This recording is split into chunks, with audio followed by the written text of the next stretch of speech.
आप देख रहे हैं कथा व्यथा यूट्यूब चैनल की स्पेशल प्रस्तुति जिसका आदि न अंत वो है अनंत धार्मिक चर्चाओं का अनोखा संगम। नमस्कार, जय श्री श्याम, जय श्री श्याम, जय श्री श्याम। आप सुन रहे हैं कथा व्यथा यूट्यूब चैनल की अद्भुत प्रस्तुति अनंत। इसमें मैं आपको सुनाऊंगा कि पार्वती का वाहन शेर कैसे बना। यदि पार्वती शेर की सवारी नहीं करती तो वह शेर नंदी को खा जाता। कैसे हुआ उस शेर का उद्गम, प्रकट उत्सव कैसे बना वह शेर, जानने के लिए सुनिए पूरी कथा।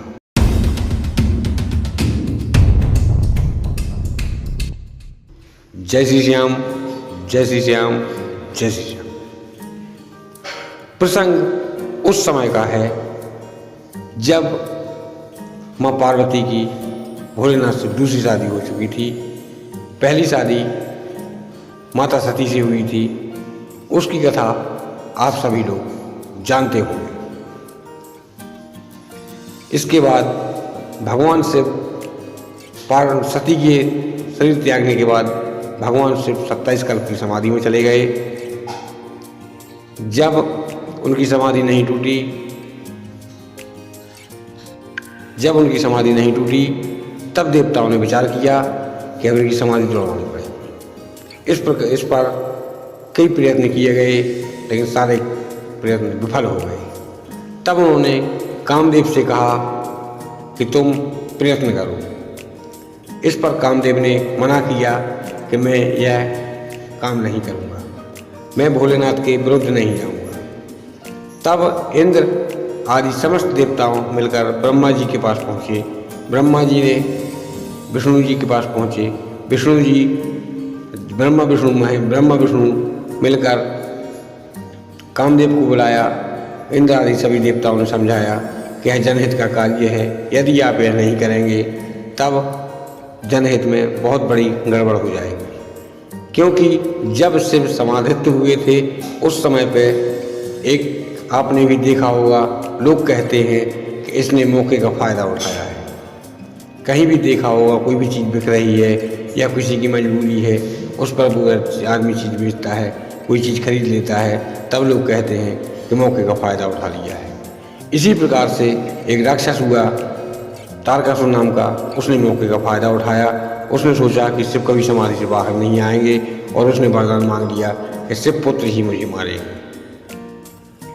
जब समस्त देवता परेशान हो गए, स्वर्ग पर अधिकार कर लिया, धरती पर यज्ञ विध्वंस करने लगा, तमाम प्रकार के नाना प्रकार के देवताओं को कष्ट देने लगा।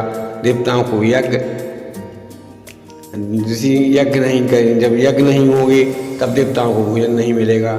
जो आप बेटी हवन करते हैं, यज्ञ करते हैं, घर में होम करते हैं, तब वह उसका हजार लाखों गुना देवताओं को भोजन के रूप में मिलता है। इस प्रकार से समस्त देवता दुखी हुए। देवता मिलकर सब लोग ने कामदेव को समझाया, ब्रह्मा ने समझाया, विष्णु ने समझाया कि तुम्हें यह करना ही होगा, वरना सृष्टि का नाश हो जाएगा, देवताओं का राज्य फैल जाएगा और देवता दुखी रहेंगे। इन सभी लोगों की बात मानते हुए कामदेव अपनी पत्नी के साथ कैलाश पर जाता है। वहाँ नृत्य करता है, नाना प्रकार के नृत्य करता है। 3 माह दिन और रात नृत्य करने के बाद जब वह थक जाता है, उसके कोई अस्त काम नहीं करता है, तब वह भगवान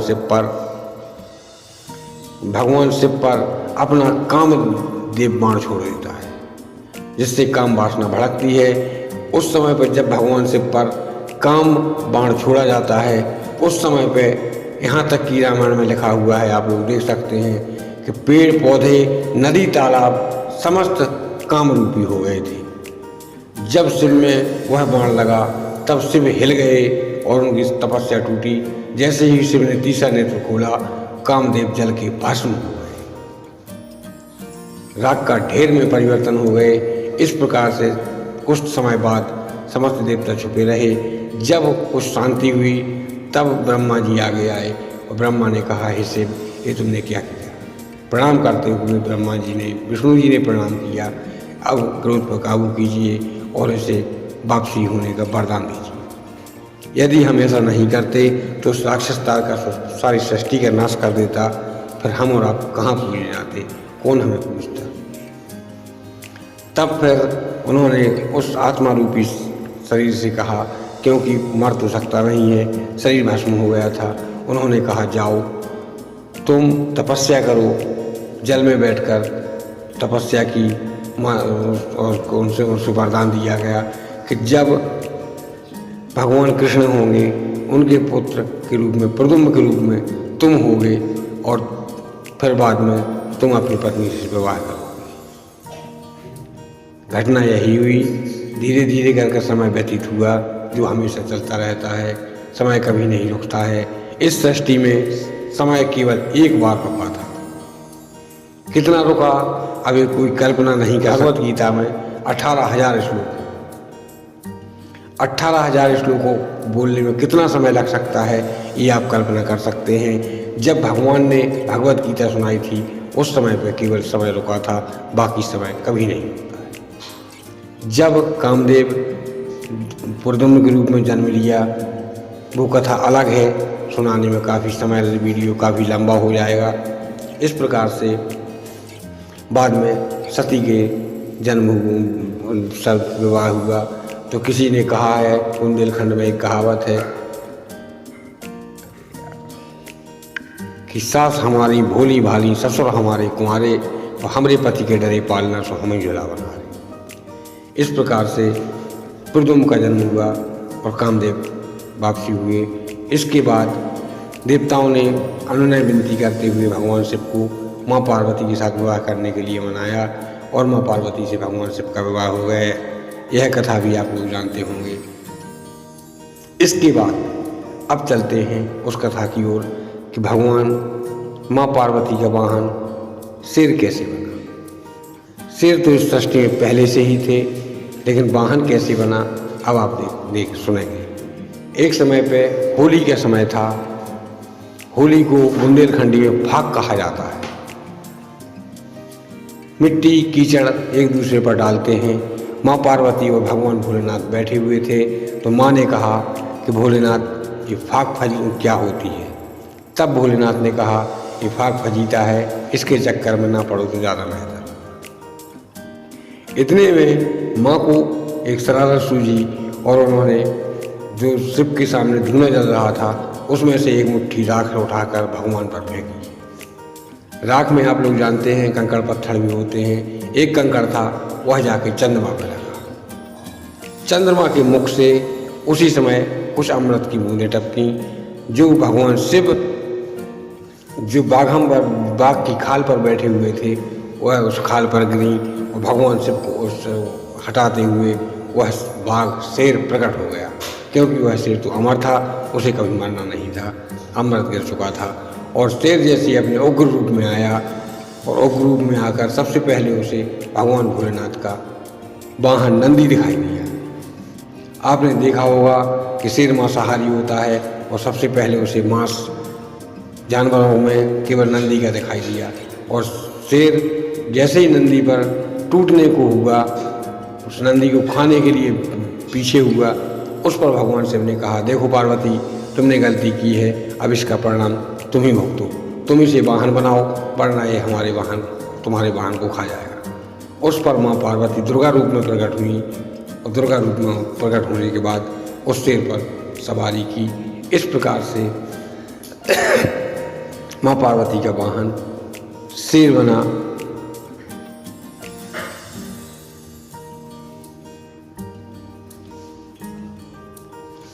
इसके बाद भोलेनाथ ने कहा, हे पार्वती, यदि तुमने ये नहीं किया होता तो आज ऐसा नहीं होता। यदि तुमने कुछ ही देर की होती तब मेरा वाहन नष्ट हो जाता। तब माँ पार्वती ने कहा कि हे भोलेनाथ, मैं आपकी लीला से अनजान हूँ, मैं आपकी लीला नहीं जानती हूँ। तब भोलेनाथ ने कहा कि मैं तो अपने वाहन से जाता था, कभी कभार ऐसा होता है कि पति पत्नी को दोनों को वाहन अलग अलग आवश्यकता पड़ती है। इस प्रकार से मैंने तुम्हारे वाहन का भी इंतजाम कर दिया है। फिर भोलेनाथ माँ पार्वती दोनों एक साथ रहने लगे और माँ पार्वती भोलेनाथ रहने लगे। माँ का सिर अलग बनता था, नंदीश्वर अलग रहते थे। एक समय की बात, ब्रह्मा विष्णु समस्त देवगण भोलेनाथ के पास आते हैं। भोलेनाथ से कहते हैं, हे भोलेनाथ, हम तो कई बार आपके पास आ चुके हैं, कई दिनों से आपके पास आ रहे हैं, सालों युग बीत गए हैं, लेकिन हमें आप एक बात बताएं कि आप हमारे यहाँ क्यों नहीं आते। तब भोलेनाथ कहते हैं कि हे भाई, मेरी कुछ मजबूरियाँ हैं, इसीलिए मैं घर से नहीं निकल पाता। तब वह कहते हैं कि आपकी मजबूरी क्या है, हमें बताएं। ऐसी कौन सी मजबूरी है जो आप यहाँ से नहीं निकल पाते हैं। तब भोलेनाथ कहते हैं कि भाई, अगर मजबूरी सुनना चाहते हो तो सुनो। जिस प्रकार से आप लोगों समस्त दुनिया के जितने भी व्यक्ति हैं, सबकी कुछ ना कुछ मजबूरी होती है, इसी प्रकार से भगवान भूतनाथ शंकर शिव देवगणों को, देवताओं को, ब्रह्मा विष्णु इंद्र आदि समस्त देवताओं को अपनी मजबूरी सुनाते हैं। देवताओं से कहते हैं, हे देवताओं, अब मैं अपनी मजबूरी सुना रहा हूँ, उसका निराकरण आप कर सकते हैं। तब वह कहते हैं, हाँ बताओ आपकी मजबूरी क्या है। तब वह इशारा करते हैं अपने वाहन की तरफ कि पहले तो हमारा वाहन देखो। तो लोग कहते हैं, देवता कहते हैं कि ये तो आपका वाहन नंदी है। फिर कहते हैं माँ पार्वती की ओर इशारा करते हुए कि इनके वाहन को देखो। तब वह कहते हैं, इनका वाहन तो शेर है। भोलेनाथ कहते हैं, यदि मैं नज़र हटाता हूँ तो वह शेर नंदी को खा जाएगा। दोनों एक दूसरे के अनुरूप हैं, प्रतिकूल हैं, कभी भी इन दोनों की नहीं बन सकती है।